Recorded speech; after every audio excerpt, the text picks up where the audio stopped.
Italy sends 400 M113 armored personnel carriers to Ukraine. It finally happened. Italy just cleaned out its Cold War garage and sent Ukraine the keys. On May 17, 2025, Rome announced its 11th military aid package to Ukraine, headlined by 400 M113 armored personnel carriers and an unspecified satellite surveillance system. For those keeping score, this is the same M113 I tore into in 2022 for being a thinly armored relic better suited to museum duty than modern warfare. And yet, here we are, 400 more aluminum boxes on tracks are heading to the front lines. But here's the twist. If Ukraine uses these things the right way, read not as tanks, they could actually be a huge help.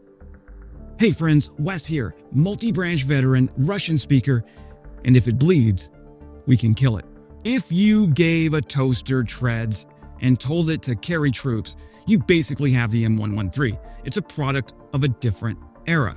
Back when aluminum armor seemed like a genius idea and the notion of improvised explosive devices was decades away, the M113 was never meant to win beauty contests.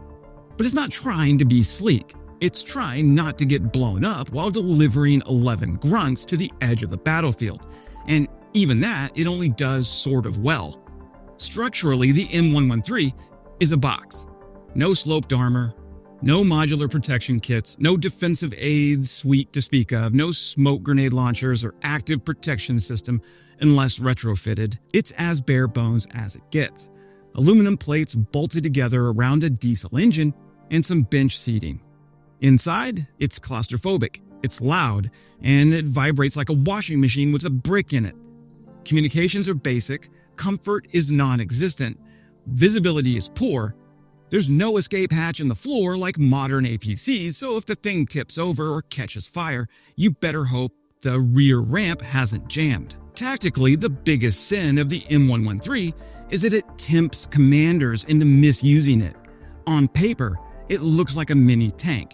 It's tracked, it has a big machine gun, it's armored, but put it in the same zip code as an anti-tank missile, and you'll be picking up what's left with a shop vac. Its aluminum shell was revolutionary in the 1960s, but today, it's about as reassuring as a Diet Coke can. Yet the paradox is that militaries keep finding ways to use it. Its simplicity makes it ideal for modifications. Throw a mortar in the back and you've got indirect fire. Throw a stretcher back there and it's an ambulance. Rip the roof off and mount a UAV launcher. The M113 legacy isn't just that it's old. It's that it's modular and in a military like Ukraine's, constantly adapting, constantly innovating, that flexibility may be more valuable than armor plating. Still, let's not sugarcoat it. Against the kind of artillery saturation and drone precision strikes that define today's battlefields, the M113 has all the survivability of a Fiat Panda in a monster truck rally.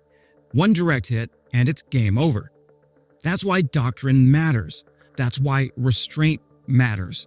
If the M113 is the cheap ride to the war party, don't ask it to stay around for the fireworks. The current influx of Cold War-era M113s into Ukraine is not just a logistical decision, it's a symptom of a deeper strategic mismatch between what Ukraine desperately needs and what NATO actually has left to give.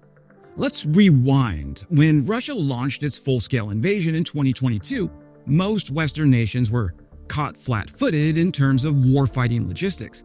They had spent the last 2 decades preparing for counterinsurgency ops and deserts, not slugfest in the Donbas. Heavy armor stockpiles had been trimmed, precision munitions hoarded in limited numbers, and aging platforms like the M113 had been mothballed, sold off, or left to quietly rust in depots from Kansas to Calabria. Meanwhile, Ukraine's battlefield appetite only grew. This created a pressure cooker scenario. Ukraine needed armor. Western nations were reluctant to send their newest toys. Enter the M113 stage left, wearing its vintage flak jacket from Vietnam and that faint smell of JP-8 and WD-40. It's the strategic equivalent of cleaning out your garage because your neighbor needs a lawnmower. And now Ukraine, which started this war innovating around scarcity, finds itself the recipient of NATO's hand-me-downs on a historic scale. So how did we get here? A mix of underinvestment, short war expectations, and peacetime complacency from NATO. Ukraine's needs are growing faster than Western military production lines can ramp up, and in the interim, it's getting by with armor that's older than most of its soldiers. The M113s are rolling because they're available, not because they're ideal. But for now, in a war fought as much with improvisation as with firepower, they're a stopgap Ukraine can't afford to ignore. But let's get something out of the way. The M113 is not a frontline killer. It's not an IFV, it's not going toe-to-toe with T-90s, and it's certainly not going to shrug off a Cornet missile with some Cold War swagger.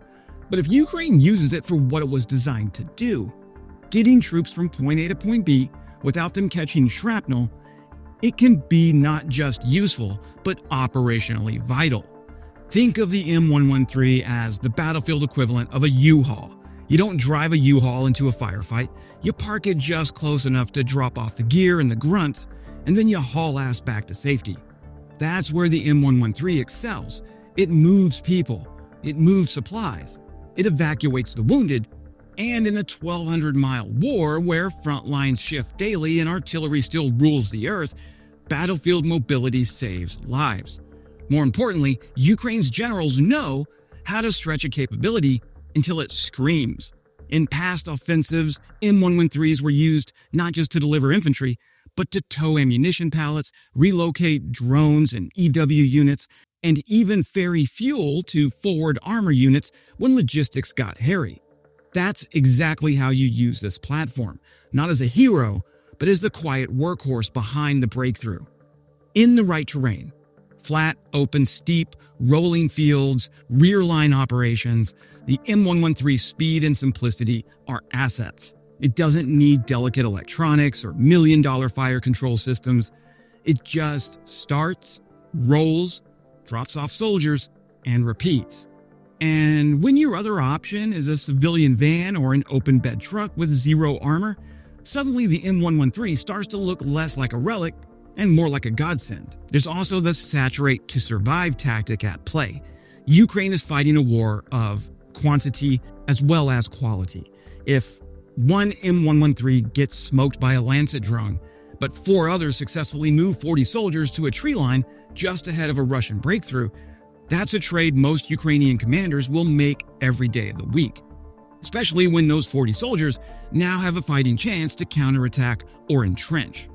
So yes, the M113 is old, it's boxy, it's loud, and it's as subtle as a Trump parade in Washington, D.C., but used correctly behind the front lines, in support roles, and as logistics and mobility assets, it does the one thing Ukraine needs most from its aging Western hand-me-downs. It works. And sometimes in war, working is all that matters. Buried beneath the headline about Italy's donation of 400 M113s was a detail that didn't get nearly the attention it deserves. Rome is also giving Ukraine a satellite surveillance system, and in many ways, this could be the most strategically valuable piece of the entire aid package. Make no mistake, in modern warfare, whoever sees first usually wins. From artillery to HIMARS to drone strikes, targeting data is the linchpin of lethality. So when Italy decided to tack on satellite support to its ground-based donations, it wasn't just tossing in a bonus, it was handing Ukraine a combat amplifier, something that helps every other weapon system in its arsenal work better, work faster, and with deadlier precision. We don't yet know the full technical specs of what Italy's providing, but if it's anything like the Cosmo SkyMed system, Italy's crown jewel of orbital ISR capability, Ukraine just inherited a pair of very sharp orbital eyes. Cosmo SkyMed is a constellation of high-resolution radar imaging satellites that can see through clouds, operate at night, and revisit targets multiple times a day. So, back to the M113. Where does a tracked aluminum personnel box designed when Elvis was still topping the charts actually fit into this kind of environment? Well, the answer is in very specific, non-glamorous, but absolutely essential roles. If Ukraine gets creative, and they usually do, some of these 400 Italian M113s will might find themselves turned into battlefield specialty variants. Need a mobile electronics warfare platform? Strip out the benches, bolt in an antenna array, and start jamming Russian drones. Want a poor man's mortar carrier? Drop a 120mm tube in the back and start laying down indirect fire from a defilade. Ukraine has already shown a talent for this kind of modular improvisation, turning Soviet-era tractors into mobile SAM platforms. An M113's flat roof and boxy interior are practically begging for reinvention. So no, the M113 does not dominate the 2025 battlefield. But when deployed smartly, behind the line, supporting the fight rather than absorbing it, it can still help Ukraine wage a 21st century war with 20th century hardware. And in that sense, it's less a relic and it's more a recycled resource, just waiting for a clever Ukrainian wrench to turn it into something lethal, or at least something useful. And in this war, that's more than enough. Italy's aid package shows both pragmatism and generosity. They're unloading legacy platforms to make room for modern ones under the A2CS program, while giving Ukraine exactly what it needs to sustain a long war: mobility, eyes in the sky, and a truckload of logistical flexibility. Are M113s ideal? No. Are they survivable against Russian tanks or Lancet drones? No. But if Ukraine uses them the way they were meant to be used, behind the front lines, not on them, they may prove to be the unsung backbone of a military stretched thin. The war is not ending tomorrow. Trump has failed at negotiations, and until Gripen's AMPVs or something shinier shows up in bulk, Ukraine needs every asset it can get. Even if that asset was designed the same year America launched its first satellite. Welcome back to the front, M113. Just don't forget who you are. That's it for today, my friends. Don't forget to subscribe so I can go to my next family reunion in Texas and say, yep, I'm kind of a big deal on YouTube. And as always, glory to Ukraine, glory to the heroes. Crimea is Ukraine.